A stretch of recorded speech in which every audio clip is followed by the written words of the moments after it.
Kayla Harrison never asked to be a fighter.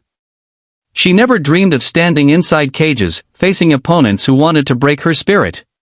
For most of her childhood, the fight she carried wasn't in the ring, it was in the halls of her school, in the whispers that cut like knives, and in the cruel laughter of those who thought her silence meant weakness.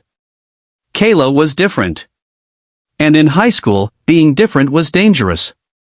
The first time the bullies came for her, she was just 12. They cornered her in the locker room, laughing at her hand-me-down shoes and the way she spoke quietly, as if afraid her voice would upset someone.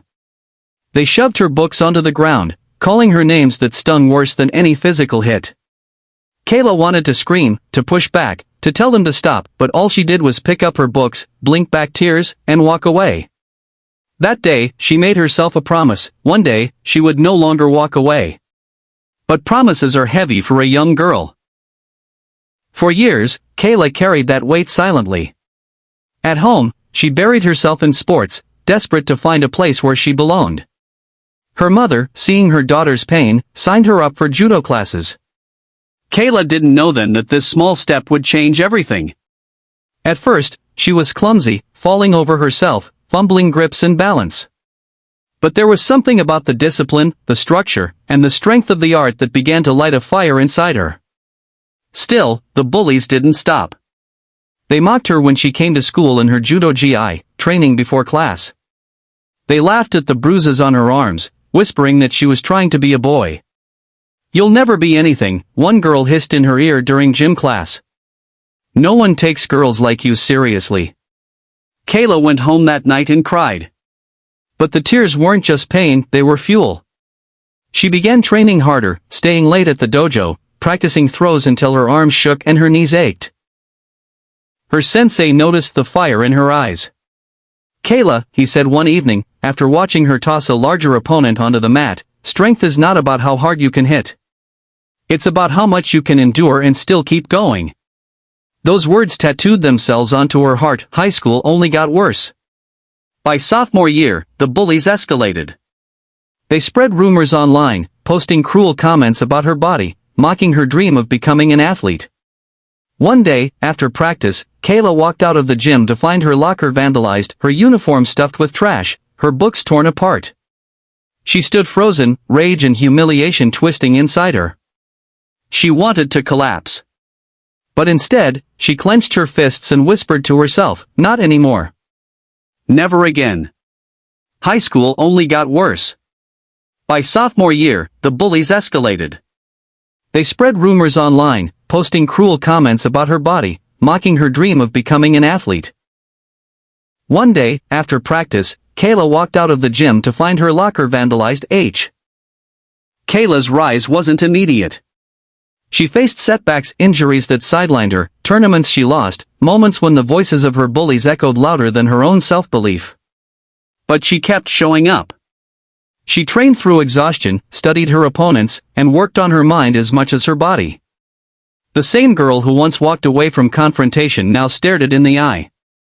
The turning point came junior year. A group of boys who had bullied her for years decided to test her outside the school gym. They blocked her path, laughing, daring her to fight back. For a moment, the old fear bubbled up inside her, the fear of being outnumbered, of losing, of making things worse. But then she remembered every bruise, every cruel word, every night she spent pushing herself on the mats.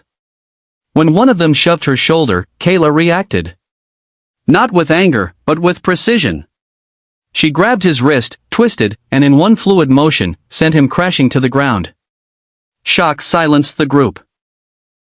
Another lunged forward, but Kayla sidestepped and swept his legs, dropping him in seconds. The rest froze, wide-eyed. For the first time, they saw Kayla not as a victim, but as a force they could never control. She didn't throw punches. She didn't hurt them beyond what was necessary. She simply proved her power. Word spread quickly. The girl who once cried in silence was now untouchable.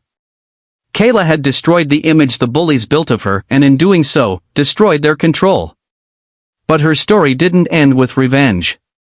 Kayla chose not to become a bully herself. She didn't use her strength to humiliate others. Instead, she turned it inward, into discipline, into growth, into a future. After high school, Kayla's journey led her to national championships, international tournaments, and eventually the Olympic stage. The same girl once mocked for training too hard became a world champion, holding gold medals in her hands. Every time she stepped onto the podium, she thought of the little girl in the locker room, clutching her books while laughter rang in her ears. That girl had survived. That girl had become unstoppable. But perhaps Kayla's greatest victory wasn't the medals or the fame. It was the message she carried with her: you are not what your bullies say you are.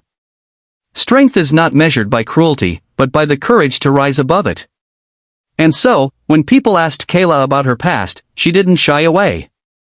She shared her story openly, the pain, the tears, the years of struggle, because she knew that somewhere out there, another young girl was sitting in a locker room, wondering if she'd ever be strong enough to fight back. Kayla's voice carried across arenas and classrooms: you are enough. And you are stronger than you know. By the time Kayla stood tall, a two-time Olympic champion, she had already won her greatest fight, proving that no bully could define her. She had destroyed them all. Not with fists, but with resilience, discipline, and unshakable spirit.